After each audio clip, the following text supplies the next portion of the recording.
내년 3.1절 이후부터 청소년들은 이제 교내에서 스마트 기기를 사용할 수 없게 됩니다. 민생 쿠폰을 쓰고 싶어도 적용이 안 돼서 쓸 수가 없는 거예요. 조금이라도 슈퍼 같은 게 있으면 거기는 또 하나로마트가 안 되는 거야.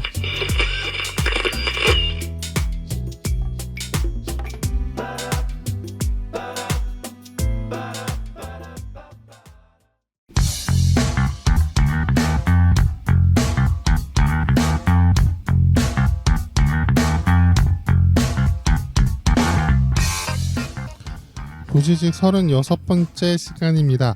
매번 같은 것 같지만 조금씩 다른 이야기 인권 이슈 시작해보도록 하겠습니다. 저는 부천연대 김인수입니다. 오늘 함께 이야기를 나누실 두 분 소개해드립니다. 일하는 청년 책방지기 김슬비씨 나오셨습니다. 안녕하세요. 네, 안녕하세요. 부천 청소년 인권공동체 세움활동가 김영철씨 나오셨습니다. 안녕하세요. 네, 안녕하세요. 네, 요새 가장 큰 이슈는 뭐라고 생각하시나요? 네. 어, 갑자기요? 네, 제 기준에서 요즘 큰 이슈는 네, 오늘은 8월 9일입니다. 제가 최근에 봤던 게 특검 뉴스밖에 없었어가지고 특검이요. 네, 그 윤석열 전 대통령의 네, 호송 관련한 호송. 네, 진짜 너무 부끄럽다 생각이 정말 많이 든다. 보는 내가 다 부끄럽다. 그러니까 그게 뉴스가 나오는 게 네, 이게 결국 그 뉴스가 국내만 나오는 게 아니라 전 세계로 다 갈 건데 각 해외 정상들은 저 소식을 보고 무슨 생각을 할까라는 생각이 진짜 들면서 너무너무 부끄럽다. 각국의 정상들도 자기도 잡혀갈 수 있다라는 생각을 저렇게 다 벗고 난 저 정도 아니니까 괜찮지 않을까? 그러지 않을까?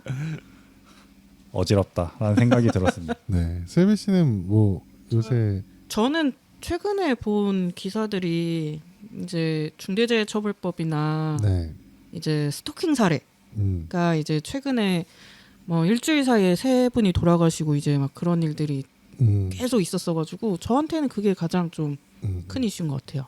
그러니까 그런 일들이 계속 제 알고리즘의 문제인 것 같긴 한데 그런 일들이 계속 일어나고 있다 보니까 어쨌든 이재명 대통령이 그 노동부 장관을 계속 네. 쏘는 그런 네. 이야기들이 계속 나오잖아요. 네.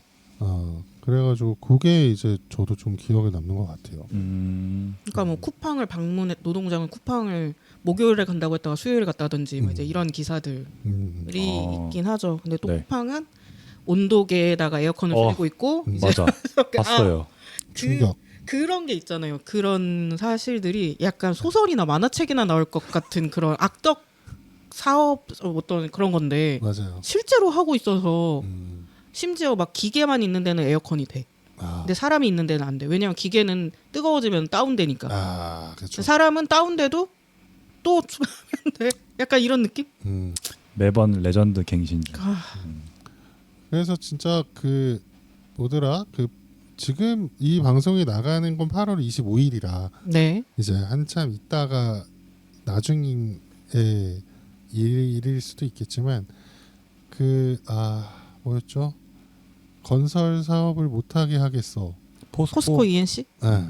그런 이야기를 했는데 네. 그거 때문에 또 막 난리가 나고 있더라고. 네, 맞아요. 있더라고요 요새. 네네. 8월 9일 요새. 예, 맞습니다. 네, 그래서 뭐 못할 거다 뭐 이런 얘기도 있고 또는 아무리 해봤자 1년이지 뭐 이런 얘기도 있는데 1년 영업 정지한 것도 한 번인가 밖에 없다고 해가지고 그럼 1년이라도 영업 정지 때려야 되지 않나? 뭐 이런 생각들을 막 하게 되기도 했어요. 맞아요. 일하다가 죽는 사람들에 대한 어떤 생각들이 너무 가벼운 것 맞아요. 같아요. 그래서 좀 그러니까 눈에 안 보인다고 그죠? 그래서 그런 맞습니다. 일들이 중대재해처벌법이 어쨌든 제정이 되면서 누더기법이라고는 하지만 제정이 되면서 그래서 그래도 이런 것들이 이슈가 되지 않나. 근데 진짜 모르는 일들이 너무 많이 일어나긴 하더라고요. 맞아요. 왜냐하면 큰 업체에서는 줄어드는 편이긴 해요.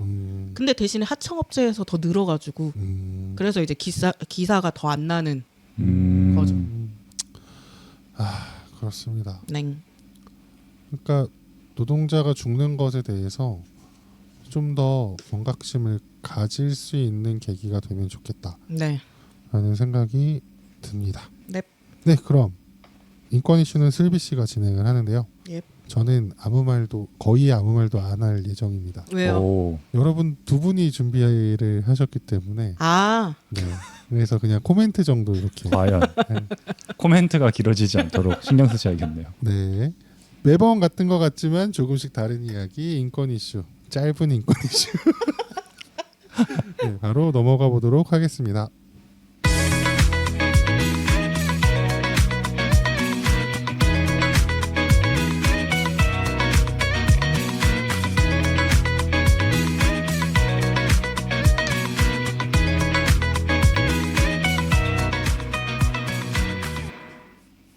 네, 수많은 뉴스의 바닷속 고르고 고른 인권 이슈를 다루는 인권 이슈 시간입니다. 두세 개 정도 인권 이슈를 이야기할 텐데 소식지에 있는 사회적 약자에 대한 기사 중 각자 골라온 것들을 소개해 보겠습니다. 오늘은 먼저 영철 씨가 준비한 청소년 스마트폰 규제 관련 이야기로 시작해 보도록 하겠습니다. 네, 최근에 이제 학교에서 청소년들이 이제 스마트폰 또는 이제 스마트 기기 등을 이제 사용할 수 없도록 제한할 수 있는 법이 이제 국회 본회의에 통과를 앞두고 있습니다. 올해 3월 13일 날 이제 초중등 교육법 이제 일부 개정 법률안이 나왔는데 이제 여기에 속한 내용 중에 하나가 이제 학교 내 전자기기, 스마트폰 기기들을 전면적으로 제한한다라는 내용이 들어가 있어서 그게 최근에 이제 좀 청소년들에게도 있어서 조금 뜨거운 이슈일 것 같아서 준비를 해왔습니다. 내년 3.1절 이후부터 청소년들은 이제 교내에서 스마트 기기를 사용할 수 없게 됩니다.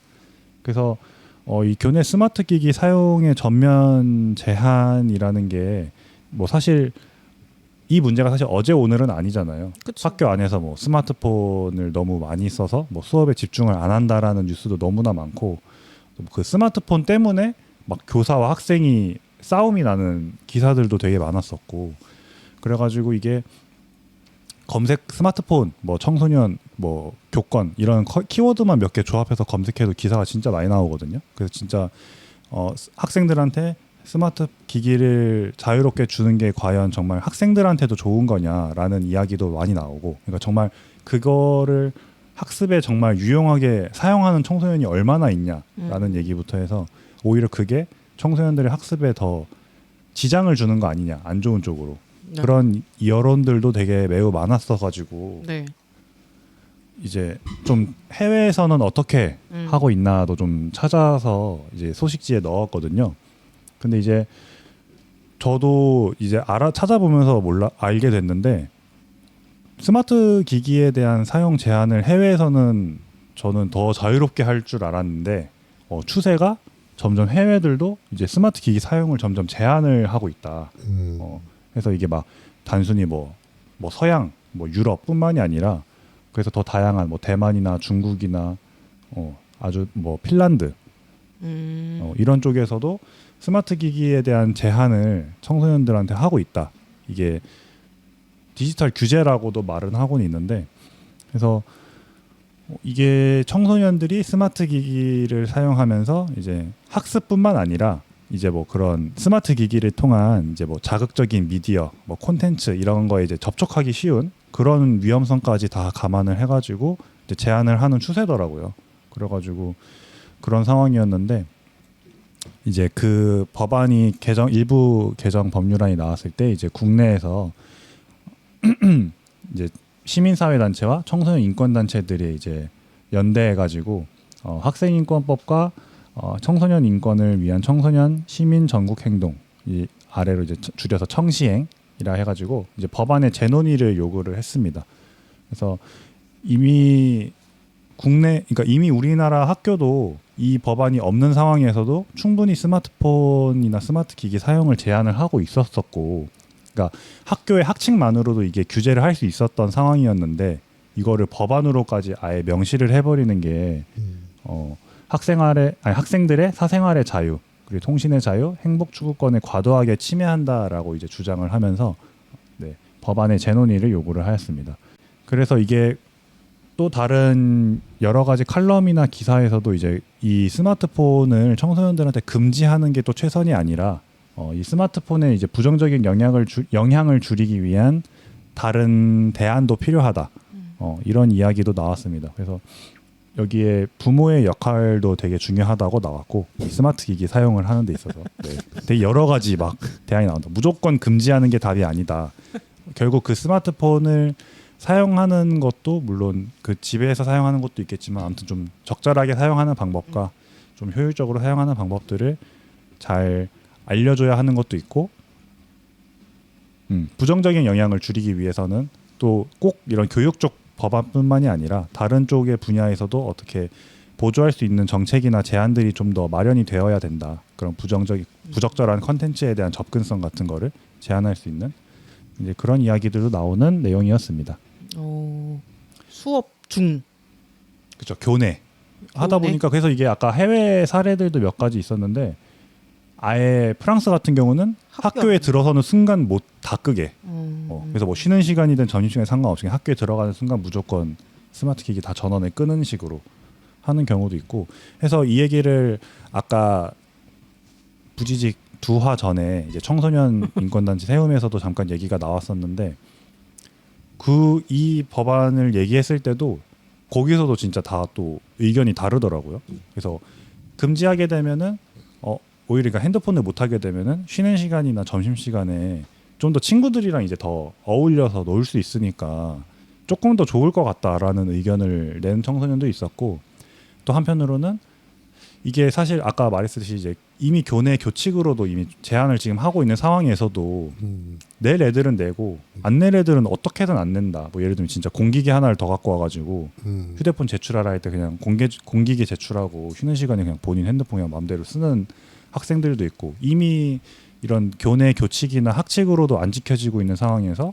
이게 법안이 된다고 해서 법적으로 금지한다고 해서 과연 정말 이게 효율적으로 작동을 할까라는 이제 의문을 제시하는 학생도 있었고 그래서 이게 진짜 저도 그런 얘기 좀 듣다 보니까 진짜 이게 법으로까지 못 박을 정도로 심한 문제인가 싶은 생각도 들고 맞아. 여러 생각이 들더라고요. 왜냐하면 저 학교 다닐 때는 없었으니까 사실 잘 감이 안 잡히거든요. 근데 그나마 비슷한 거로는 이제 뭐 전자사전이나 PMP 같은 게 사실 있으면 거의 거기에 몰입해서 있긴 있었거든요. 네, 맞아요. 약간 그거를 두고 생각을 한다면 저도 이거를 법안으로까지 해야 하나라는 생각이 좀 들긴 해요. 뭐 얼마나 심각하길래 법안까지 만드나는 생각도 들긴 하는데.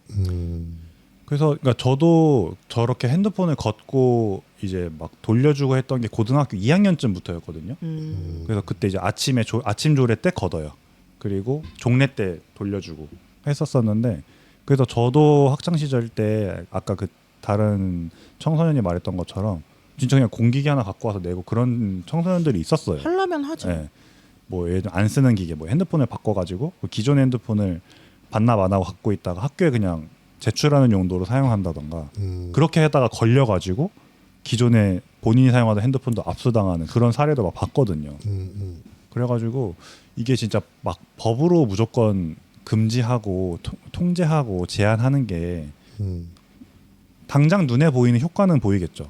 학생들이 없으니까 핸드폰이 당연히 안 쓰니까 사용률은 감소하겠지만 그 아까 나온 기사 중에서 얘기했던 기사 중에서 이제 부정적인 영향을 줄이기 위한 전략이 필요하다는 것도 얘기했던 그 근거 중 하나가 학교에서 핸드폰을 거두면은 이제 청소년들의 스마트 기기 사용 시간이 전체적으로 줄을 거다라고 예상을 보통 하는데 오히려 그렇게 평일에 학교를 나갔을 때 스마트폰을 제한하면은 그 못한 만큼 더 과도하게 몰입해서 하는 경향도 있다라고 얘기를 하더라고. 연구 결과가 있다 하더라고요. 아, 막은 만큼. 네. 왜냐면 평일날 내가 못했으니까.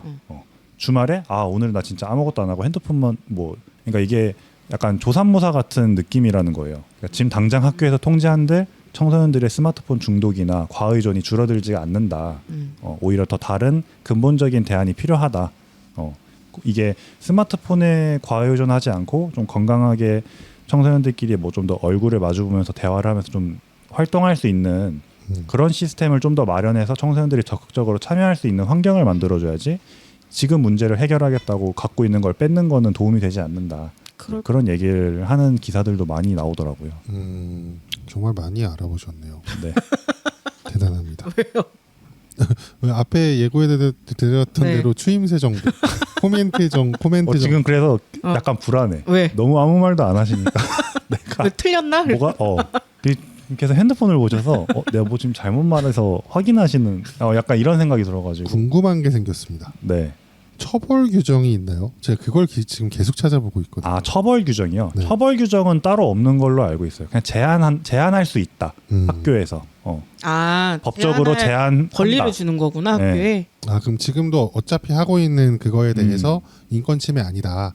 아동복지법상 위반되는 거 아니다.라고 하면서 이제 어떤 명분을 주는 거군요. 그렇죠. 이제부터는 진짜 법적으로 금지할 수 있다 우리가. 그러니까 너네 개기지 마라. 그 얘기인 거네요. 그렇죠. 그 전까지 그냥 교칙 내로 그냥 우리 학교는 못해. 그러니까 이런 식이었다면은 이제는 교육법적으로 우리는 못하게 할 수 있어. 란다던가 그렇게 좀 더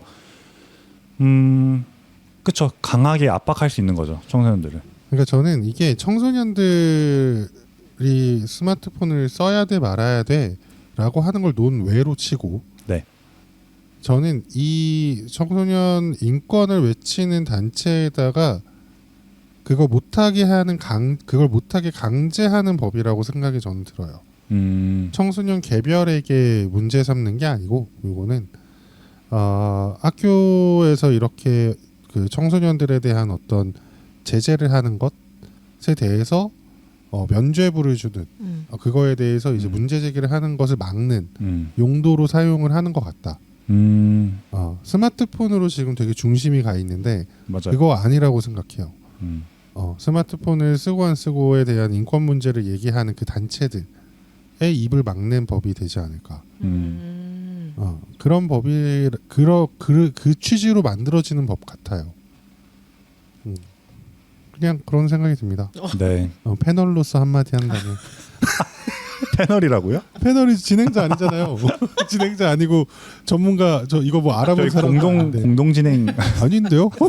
여기 단독 진행이시고 여기는 이거 준비해 오신 어떤 제가 패널인 거죠. 일종의. 주요 메인 패널이신 네. 거죠. 전문가.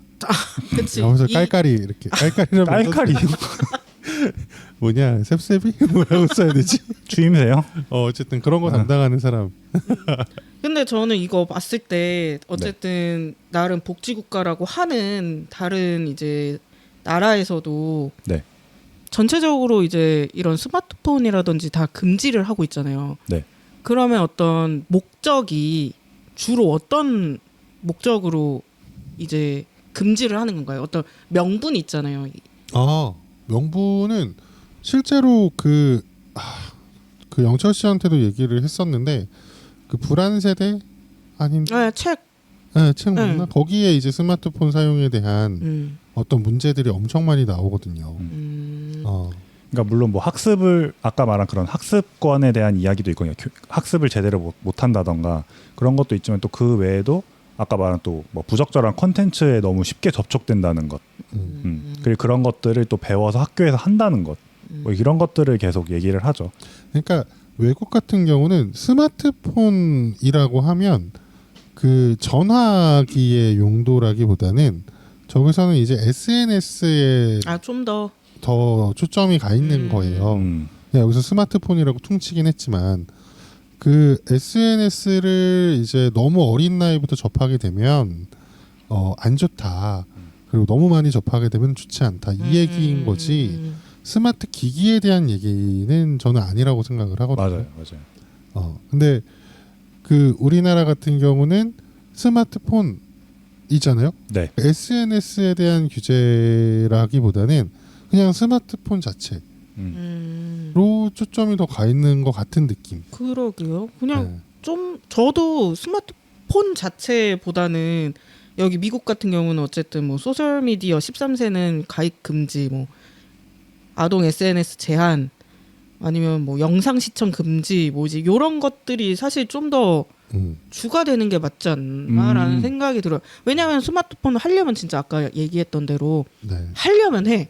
진짜 그렇죠. 하려면 정말 열심히 할 수 있기 때문에 네. 좀 더 근본적인 거를 이제 제한을 하는 게 좋지 않나라는 생각이 좀 들긴 하네요. 네. 그러니까 스마트폰으로 인해서 SNS를 너무 많이 하는 것에 대한 그런 걱정이 있는 거죠.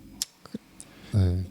그래서 저는 이제 이거를 관련 기사나 이것저것 찾아보면서 또 느꼈던 게 진짜 청소년을 교육받아야 되는 대상으로만 생각하는. 왜냐하면 이 스마트폰 과의존이나 이런 거는 사실 청소년만의 문제는 아니거든요. 그렇죠. 청년들도 그 문제는 가지고 있고. 그렇죠. 대학교에서도 금지해야지. 맞아요.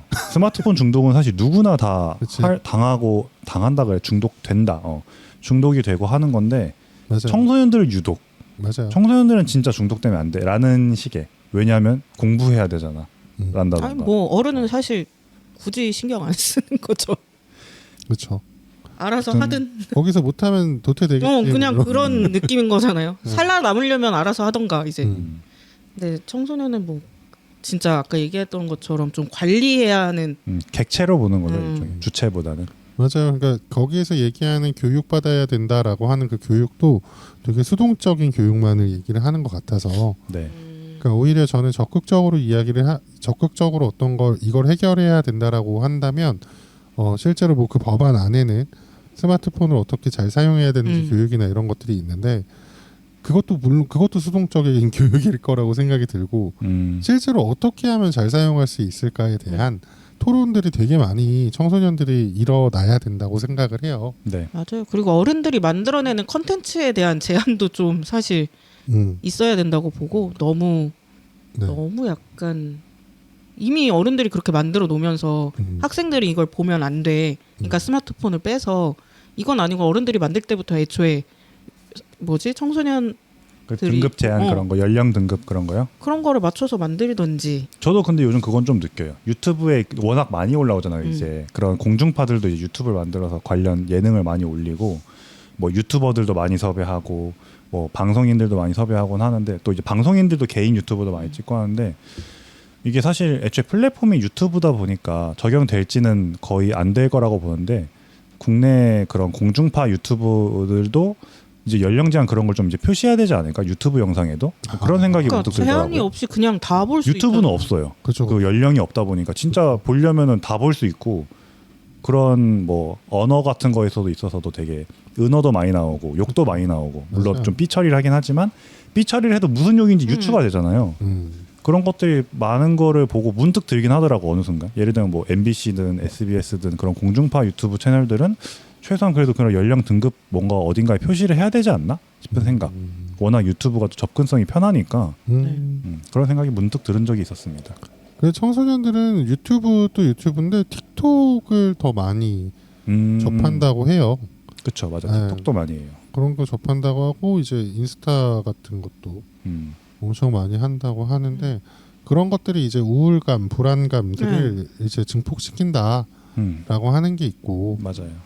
근데 어쨌든 청소년이 아닌 비청소년들 같은 경우는 네가 알아서 해라라고 하는 건데 청소년들은 알아서 할 수가 없을 거라 그 우울감이나 불안감이 들었을 때 어떻게 해야 될지 모르는 경우들이 더 많기 때문에 그런 걱정들이나 이런 걸 할 수 있다고 생각이 드는데 제가 그 불안 세대 그 책에서는 미국에서 미국 사례가 많이 나오는데 거기에서 한창 애들이 바깥에서 노는데 그 범죄들이 막 일어나잖아요. 그러니까 집에 있으라고 하는 거지. 위험하니까. 집에 있으면 뭐해? 그럼 컴퓨터를 하잖아요. 그럼 컴퓨터 하는 게 더 안전하다. 그리고 컴퓨터 하면 뭐 있어 보이잖아요. 어쨌든 막 머리도 좋아질 것 같고. 옛날에 그랬어요. 옛날에. 옛날에 그랬어요. 그러니까 그런 것들, 그런 문화들, 그 집에 있는 문화들이 계속되면서 스마트폰의 보급이 빠르게 이루어지고 SNS 활성화가 엄청나게 빠르게 됐다는 거지. 그런 문화에 이미 익숙해 있는 사람들이 있었고. 맞아. 저도 이제 되게 나이가 먹었는데 사실 되게 익숙하거든요. 근데 지금 청소년들은 따라갈 수가 없어요, 사실은. 그렇죠. 뭐 다르죠. 트위터건 뭐 SNS를 다루고 활용하고 그리고 그거를 통해서 어떻게 소통하고 이런 것들은 따라갈 수가 없거든요. 진짜 빨라요. 네. 속도를 따라갈 수가 없어요. 그래서 마을 미디어 교육 같은 거 할 때 청소년들한테 가서 이제 마을 주민들한테 가서 그 영상 교육할 때랑 청소년들한테 가서 할 때랑 완전 달라요. 그렇죠. 청소년들은 이미 틱톡을 하고 있어서 이미 본 게 많아서 이미 자기가 자컨 찍고 막 음. 난리예요. 복도에다가 이렇게 세워놓고 막 못 찍고 있고 뭐 챌린지, 뭐 음. 릴스 이런 거. 릴스 찍고 틱톡 찍고 다 해요. 그쵸. 그러니까 자기의 모습을 찍어서 올리는 게 네. 요즘엔 진짜 되게 자연스러운 느낌. 너무 거리낌이 그냥 없어요. 그러니까 옛날에 SNS, 그러니까 트위터 막 이런 게 한국에 넘어와서 네. 막 할 때까지만 해도 물론 그때도 자기 신상 까고 하는 사람들은 많았지만 음. 웬만하면 신상을 다 가리고 했었거든요. 최대한. 근데 요즘에 막 틱톡이나 이런 거 유튜브 이런 거 보면 와 그냥 막 올라가는 거 볼 때마다 조금 놀라. 그러니까 진짜 점점 카메라 노출에 이제 거리낌이 없는 것 같아요. 어릴 때부터. 그런 그러니까 너무 카메라가 작아진 것도 있고 핸드폰이 쪼매나게 달린 좀 그런 것도 부담이 있는 것 같아요. 덜해졌나? 그런 것도 조금 있는 것 같기도 하고.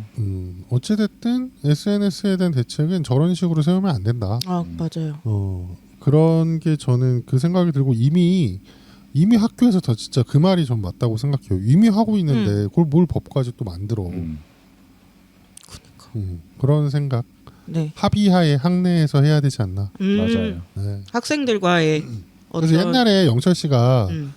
그 부천에 있는 어느 학교에서 스마트폰 사용하는 거였나? 그거 이렇게 설문을 받았었는데 학생들 70%는 사용해도 된다라고 네. 했는데 운영위원회인가? 거기서는 이제 안 된다. 그래갖고 그 완전 기사 청소년들 그거 다 무시해버리고 맞아요. 그냥 딱 내려버린 그 사례가 네. 저는 떠올랐거든요. 맞아. 그러니까 학교 자체가 법이야. 근데 뭘 또 법을 법으로 만들어.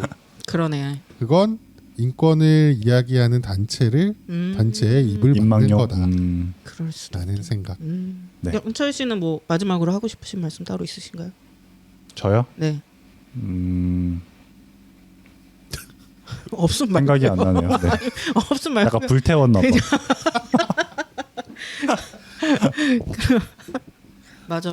불태우긴 했어요. 네. 그래서 들으시는 분들은 이제 청소년 스마트폰 제한에 대해서 어떻게 생각하시는지 남겨주시면 좋을 것 같고요. 네. 저는 뭘 준비했냐면요. 네. 이제 민생 쿠폰 이야기입니다. 네. 재밌네요. 또. 민생 쿠폰 이야기. 네, 네. 이제 민생 쿠폰으로 쇼핑의 외식, 농촌에서는 쓸 곳이 있어야 쓰죠. 라는 이제 제목의 기사고요. 오. 이거는 이제 사실 저희 같이 부천이나 수도권 이제 도시에서 사는 사람들은 사실 큰 문제가 되진 않지만 농촌 같은 경우는 그 읍면에 하나로마트 하나만 있는 경우가 있대요. 이렇게 뭘 사러 뭘 살 수 있을 만한 네. 곳이 이제 막 읍내를 나가야 되는 거지. 근데 이 하나로마트가 30억, 그러니까 맨 처음에는 지금은 좀 하나로마트가 풀렸는데 맨 처음에 이 하나로마트가 연 30억 원 넘을 거 아니에요. 그러니까 쓸 데가 없는 거야. 민생 쿠폰을 쓰고 싶어도 적용이 안 돼서 쓸 수가 없는 거예요. 그래서 이제 좀 풀어줬어. 그러니까 하나로마트까지 그 지역에 하나로마트밖에 갈 곳이 없는 곳은 하나로마트까지 풀어줬어요. 근데 문제는 조금이라도 슈퍼 같은 게 있으면 거기는 또 하나로마트가 안 되는 거야. 구멍가게 이런 거. 구멍가게라도 사업자를 낸 곳이 있으면 이 하나로마트에서 또 쓸 수가 없는 거죠. 근데 그러니까 구멍가게 수준이라도 유사업종이 있으면 또 하나로마트 사용이 불가능하게 된 거죠. 그러니까 이분들은 사실 멀리 나가서 써야 되는데 쓸 수가 없는 거야. 근데 또 그 지역 안에서만 써야 되잖아요. 네. 그러니까 무슨 군 단위에서 그런 데서는 쓸 수 있다. 그러니까 무슨 군 단위에서 써야 된다는 네. 거죠. 근데 이제 이분들은 사실 하나로마트라도 나가서 써야 쓸까 하는데 이제 거기도 안 되는 데가 있는 거지. 그러면 이제 구멍가게라도 있으면 거길 가야 되는데 거길 가서 사실 또 거기까지 또 한참 가야 돼. 시장 같은 데는 저는 안 되나 봐요. 카드가 안 되나? 그럴 수도 있겠죠. 그러니까 그런 지방에 있는 곳들은 더 그러니까 이런 부천역 근처 시장 같은 곳들은 어지간하면 카드 리더기가 다 있잖아요. 근데 그런 데는 진짜 어르신들이 그냥 진짜 바구니 막 5일장 막 이런 그런 느낌이면은 기계가 없을 수도 있잖아요. 진짜 현찰만 받을 수도 있고 그러면 어려울 것 같기도 해요. 음흠. 그래서 어쨌든 제가 이 기사를 선택한 거는 아침에 출근길에 라디오로 요 사연이 올라왔었어요. 민생 쿠폰을 준 건 너무 고마운데 쓸 곳이 없다. 그래서 뭐지 했더니 이제 그런 정말 열악한 곳에, 그러니까 교통이나 이런 게 열악한 곳에 사시는 분들은 이거 쿠폰을 줘도 쓰기가 너무 힘들다는 거죠. 네, 그렇습니다. 아 그러니까 이게 여기 기사에는 신안의 네, 낙도라고 하는 작은 섬 작은 섬에는 아, 아무것도 없어서 섬. 그걸 쓰려면 나가야 돼. 여객선과 버스를 타고 그렇죠. 그래서 1박 2일이 걸려. 15만 원 쓰려고. 하고 있네요. 저런 건 좀 어렵긴 하겠다. 그러니까 어쨌든 보편적으로 다들 이렇게 지역의 어떤 상권을 살리기 위한 네, 걸로 이제 하기는 했지만 네, 지역의 상권이랄 게 별로 없는 곳. 곳들은 이걸 다르게 사용할 수 있게 해줘야 되는데 그런 게 적용되지 않았다. 네, 지금 당장은 적용된 게 없고 어쨌든 이 기사에서는 요청을 했는데 네. 아직 정부가 좀 소극적이다 이거에 대해서 라고 이야기는 하고 있네요. 그래서 여기 보면 영농 자재 판매 뭐 이런 사업장들은 이제 지역 카페 가맹점으로 등록할 수 있게 좀 하자. 보통 이제 농촌 지역은 사실 네. 그 지역 카페로 저런 걸 사는 게 좀 더 네. 좋기도 하니까. 그러니까 저는 그렇게 생각을 해보면 어쨌든 그 지역 카페가 다 있나 모든 지역에 다 있겠죠. 근데 뭐 지자체장에 따라서 안 되는 데도 있다고는 들었는데 또는 신용카드로 받게 되거나 체크카드로 받거나 또는 주민센터에 가서 그 카드를 받거나 네. 네. 그렇죠. 네. 그 상품권으로 주면 상품권 깡할까봐 그러나? 그렇지 않을까요? 그렇죠. 그럴 것 같아요. 그러기에 너무 쉬운 상태라서 지류는. 그러니까 상품권 깡을 농협에서 해주면 안 되나? 어차피 깡할 거면 어차피 할 거면 네, 그러니까 농협으로. 무슨 얘기냐면 진짜 이 어디 그 작은 섬 낙도. 거기에 뭐 어쨌든 그래 몇백 가구가 살 거 아니에요. 몇천 가구도 몇백 가구든 살 텐데 거기에서 그 상품권 가지고 그 안에서 이렇게 하다가 한꺼번에 모아가지고 농협 나가서 그거 깡 해가지고 오면 되잖아요. 그럼 그 돈 어디다가 쓰겠지. 그리고 그분들은 어쨌든 쓰던 안 쓰던 그 지역 상권에 크게 영향을 전 안 줄 것 같거든요. 실제로. 그리고 배달을 시킬 수도 있을 것 같기도 하고. 네. 배달. 그러니까 또 저 지역에서 사시는 분들은 타 지역까지 나가서 뭘 쓰실 것 같진 않아요. 그 뭐지?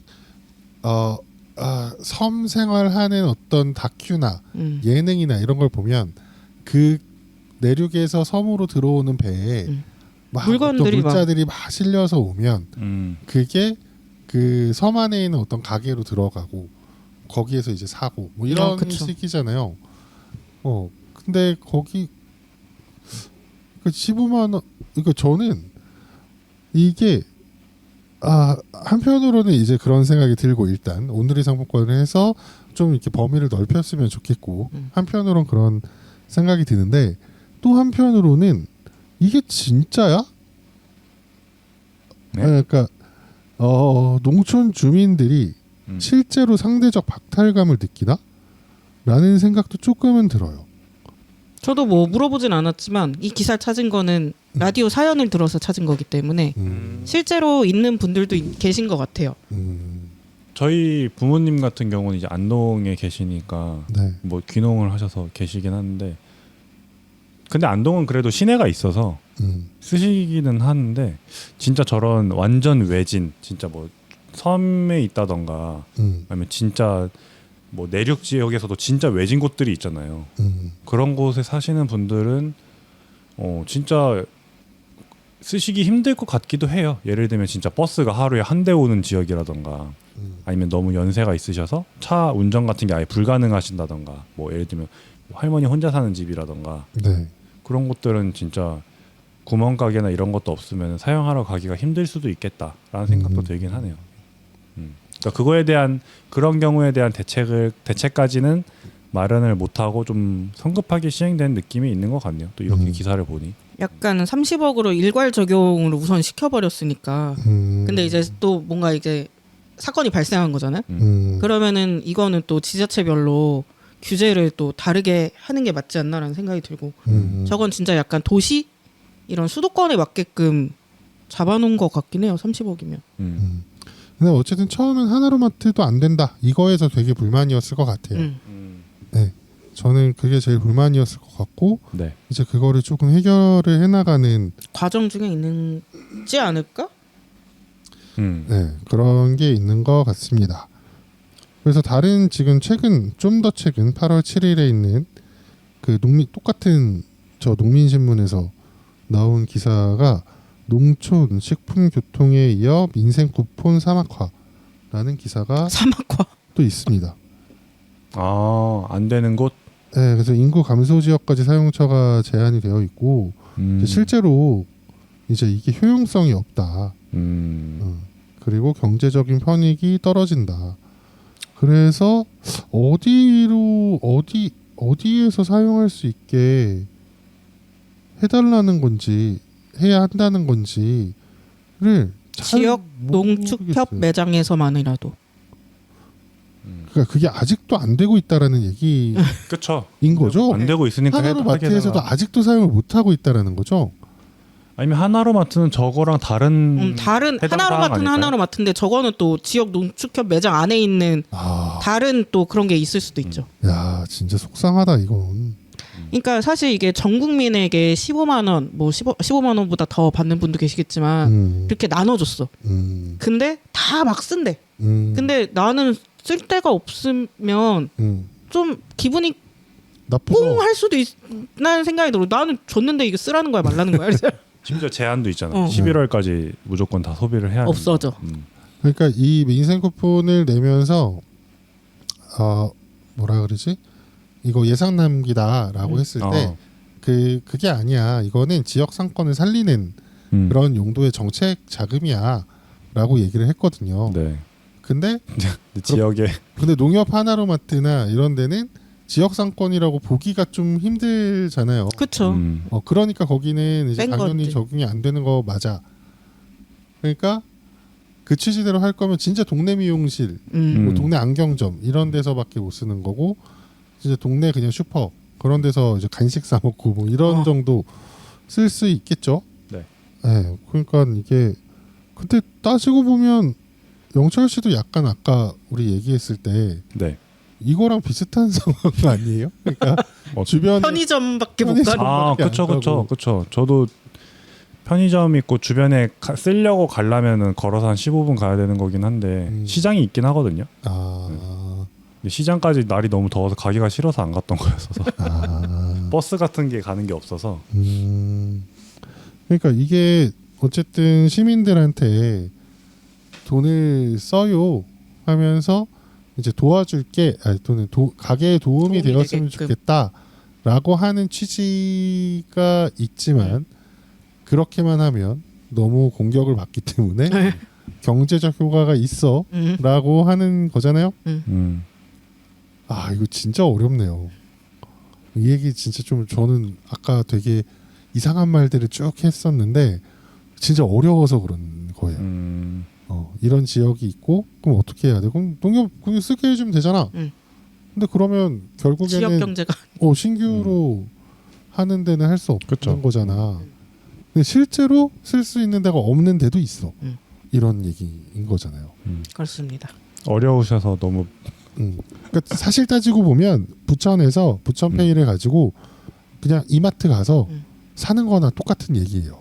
그렇죠. 저는 그렇다고 생각하거든요. 농협 하나로마트를 쓰는 건 그러면 지역 뭐 이렇게 그쵸. 할 게 없는데 실제로 쓸 데가 없어. 이 얘기는 좀 다른 얘기인 거지. 여기밖에 갈 데가 없어. 우리는 그래도 그러니까 저도 맨 처음에 이거를 쓰려고 그래서 뭐라도 사 먹어야지라고 하면서 쓰려고 했을 때 당장 떠오르는 데가 없는 거예요. 맨날 그런 식자재 마트라던가 대형 마트들을 갔으니까 거기 다 있는 데를 갔으니까 이거 쓰려면 야채집도 가고 고깃집도 가야 되고 그런 건가? 그러니까 그렇게 애초에 가정해야 되나? 저거 소비 쿠폰 제한을 할 때 이제 매출액 30억이라고 되어 있는데 저거를 좀 더 세분화했어야 되지 않나 싶은 생각은 들어요. 그러니까 예를 들면 이마트든 그런 농축협이든 물론 큰 틀로 보면 이마트라는 거대한 대기업이긴 하지만 그것도 결국 지역별로 매장들이 있는 거잖아요. 그러니까 축협도 그런 개념으로 예를 들면 이게 지역별 매장으로 봤을 때 그 매출이 어느 정도 이하가 되면 사용할 수 있으니까 이게 이마트라는 전체 매출로 볼 게 아니라 좀 그런 지역의 특수성 같은 걸 좀 고려해야 되지 않나?라는 생각이 좀 들더라고요. 예전에 그래서 부천페이도 막 어떤 편의점에선 되고 어떤 편의점에서는 안 되고 약간 이런 개념이었잖아요. 맞아요. 그러니까 막 장사 잘 되는 편의점은 안 되는데. 맞아요. 안 된다. 그래서 막 어떤 사장님은 아니 우리는 장사도 안 되는데 이게 안 된다. 적용이 왜 안 되는지 모르겠다. 막 이런 불만 토로하시는 분도